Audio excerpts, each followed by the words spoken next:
Hi guys, my name's Rachel, and I'm here to tell you today about my adoption story. Um, uh, I am the birth mother of an absolutely beautiful baby girl, and she was born October 24th, 2011, and I think with this story, every story should start from the beginning. And the beginning starts with me being 17 years old and not really knowing where I'm going in life and what I'm doing.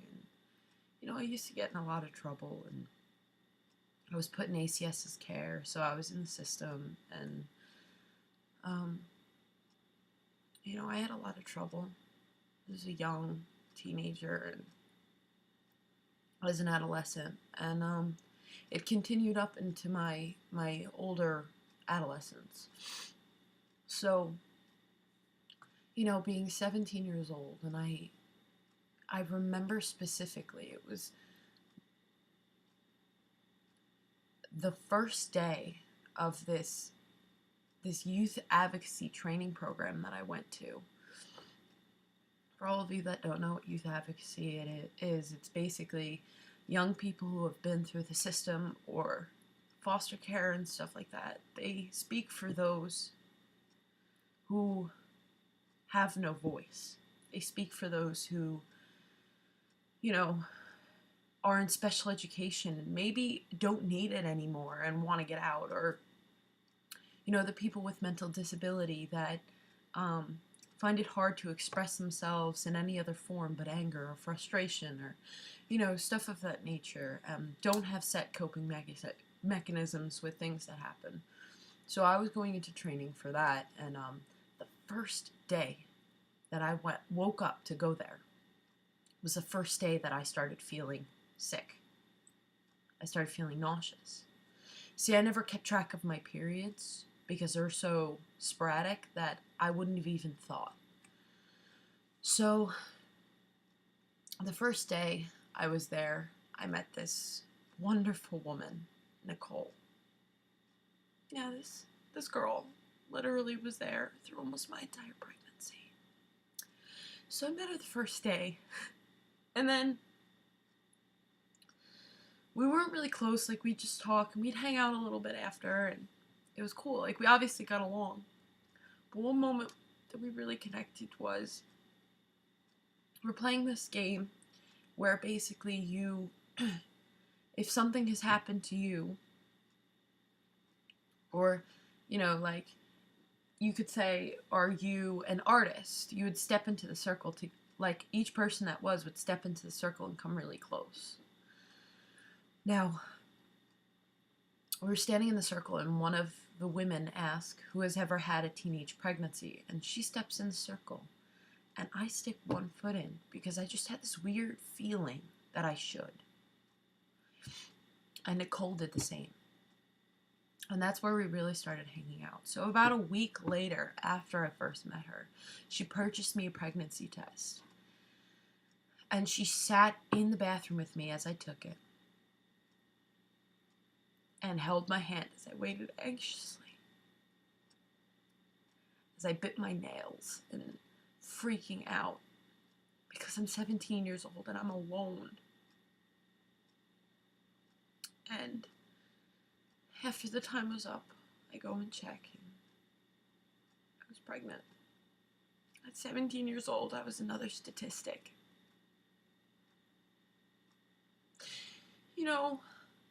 That's what I really think hurt the most the first bit, is being the kid, being the middle child that does everything wrong, and, I dropped out of school, and I didn't want to be another statistic. I just wanted to live a normal life. And here again, another curveball. And I couldn't blame anyone but myself. And not that it was a mistake that had happened. It was an accident. But in my head at that moment, I didn't know how to feel.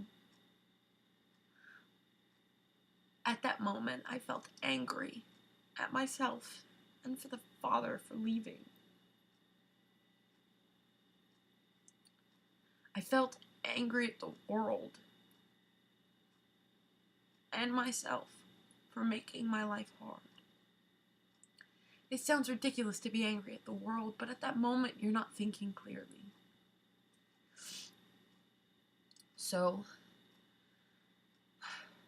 sitting there, and she held me for 3 hours while I cried.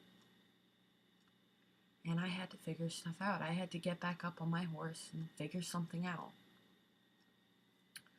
And so, the first thought that obviously comes to a child who is underage's mind is abortion. And even regardless, because I had insurance, there was a possibility of me being able to do it. I couldn't do it. I couldn't get myself to destroy this life that I had growing inside me. It sounded preposterous. It sounded insane to me. So I didn't know what else exactly. But anyway, I stayed at Nicole's house for 2 weeks after finding out that I was pregnant. I came home, and my mom, thought I was going back to my old ways of not coming home and doing stupid stuff. And so my mom told me she was going to put me back in the hospital. Mind you, by the way, I had already told my sister Brooke that I was pregnant. So my mom told me she wants to put me back in a psychiatric ward, and I will stay there until I turn 18 and end up in a women's shelter. So that was my option in life, and I still hadn't told my mother. So my mom went up into her room and wouldn't come out.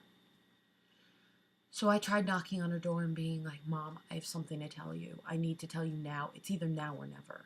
And my mom wouldn't come out because she didn't believe me. She just thought that it was another way of me getting out of what she was going to do. So my sister Brooke came and told me that, she told my mom that she needs to come out now. It's extremely important. So my mom finally came out, and I had this bed that looked like kind of like a crib because it was a top bunk and we never took the bars off so you don't fall off the bed, so it kind of looked like a crib. I leaned up against mine, and I had the 2 pregnancy tests sticking out my back pocket because I so badly just wanted to take them out and throw them at her and run.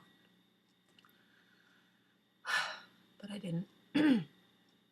I sat there and I said, "Mom, I know that I've messed up a lot in my past, and I've made many, many bad decisions and stuff of that nature, but I've never really asked for help. I'm asking for help now. I need you more than ever, and I can't do this without you. So please don't hate me." She goes, "What is it?" I said, "Mom, I'm pregnant." Okay. It's okay if parents are angry. It happens.